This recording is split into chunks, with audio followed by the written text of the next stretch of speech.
The neighborhood of Willow Creek Estates was the kind of place that could have been lifted out of a magazine.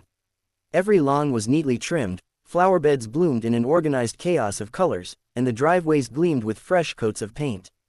It was the kind of suburban paradise where everyone prided themselves on order. Every Friday morning, a quiet ritual took place. Residents rolled their trash cans to the curb, lining them neatly like soldiers awaiting inspection. For most, it was a mundane routine. But for one man, Daniel Morris, the trash can would become a battleground. Daniel was 30, a quiet software engineer who worked from home. He was polite but not overly social, keeping mostly to himself. His yard was tidy, his bills always paid on time, and every Friday without fail, his trash can stood dutifully at the edge of the street. He was, in every sense, the ideal neighbor, at least in his own eyes. But to one person, Daniel was an irritant. Her name was Karen Bennett. The queen of the WA. Karen was in her mid-50s, with perfectly coiffed hair, 3 yappy little dogs, and a reputation for being the most active member of the homeowners association. She loved rules. She lived for them. Grass could not exceed 2 inches. Holiday decorations had to come down by January 5th. Paint colors had to be selected from an approved palette. Karen didn't just follow these rules, she enforced them. Some said she enjoyed the power. Others said she was simply lonely. But whatever the reason, Karen always needed someone to correct, someone to remind of the standards of Willow Creek. And Daniel, unfortunately, was often her target. Maybe it was because he didn't attend the WA barbecues. Maybe because he ignored her unsolicited advice about how to arrange his flower pots. Or maybe she simply sensed that Daniel was not the type to fight back. Whatever the reason, Karen's attention slowly focused on him. The first tipping. It began subtly. One Friday morning, Daniel stepped outside to bring his trash can in and found it lying on its side, trash bags spilling onto the pavement.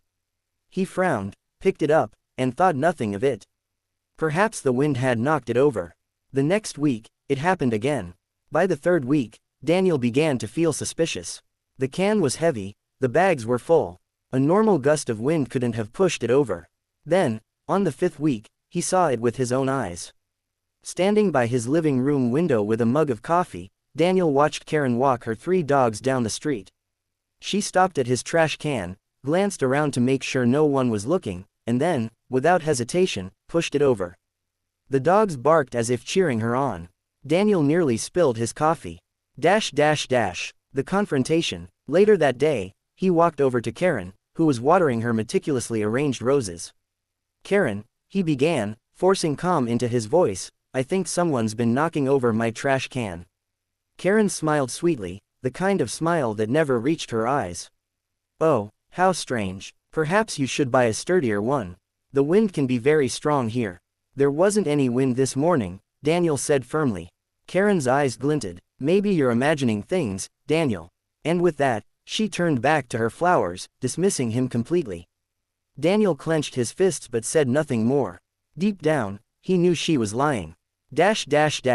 57 times. The weeks turned into months. Each Friday morning, like clockwork, Karen pushed over Daniel's trash can. Daniel began keeping count. Each time, he marked a line on a small notepad he pinned to his refrigerator. 1, 2, 10, 20, the lines piled up. By the time spring rolled into summer, there were 57 marks. 57 humiliations. 57 times he had quietly picked up the can, righted the bags, and told himself it wasn't worth starting a war. But on the 57th time, something inside him snapped. "No more," he muttered as he set the trash can upright. "This ends now. The plan. At first, his ideas were petty. Maybe he could smear honey on the handle. Maybe fill the can with confetti that would explode when tipped. He even considered tying it with fishing line and yanking it back just as she touched it. But all of those plans were childish.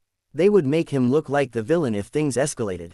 And in Willow Creek Estates, the law was judge, jury, and executioner. Daniel needed something clever, something that would embarrass Karen publicly but never cross the line into actual harm. Something legal, undeniable, and devastating to her pride.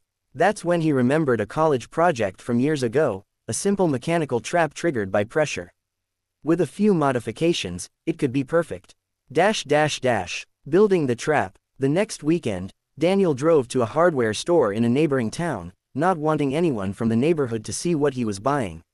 He returned with springs, a motion sensor, a loud alarm, and a small battery pack. For 3 nights straight, he worked in his garage.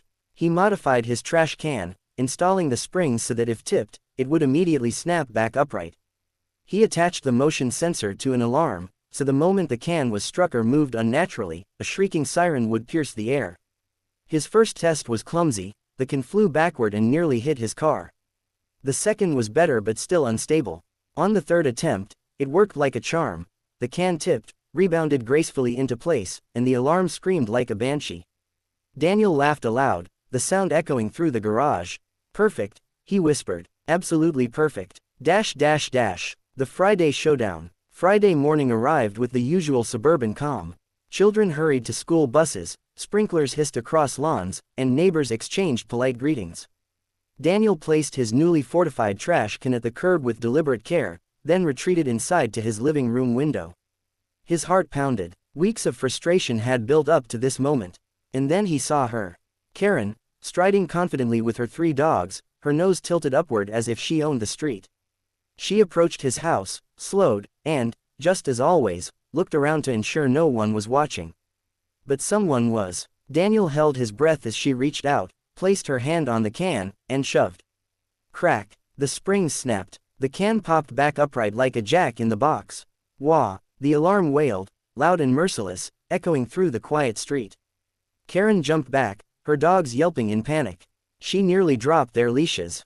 Doors opened, windows slid up, neighbors peered out, startled. "What's going on?" someone called. "Is that an alarm?" another asked. Every eye turned toward Karen, who stood frozen, caught in the act. Humiliation. Her face flushed crimson. This is illegal. She stammered, pointing at the can.